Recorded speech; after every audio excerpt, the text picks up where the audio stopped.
ভাই এটা আমরা শুনছি আপনার পদ্মা সেতুতে বলে এটা ছাদে পড়ে গেছে।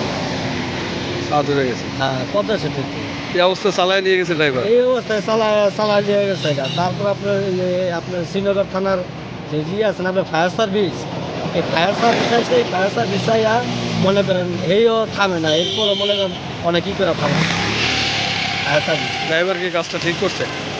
ড্রাইভার এতগুলো মানুষ ছিল গাড়িতে। বলতে ভাই ড্রাইভার তো অনেক সবজি মারেন না, মানুষ মারেন না, কাজ করে হয়েছে। মদ গাঁজা খুন না এরকম কাজ করে।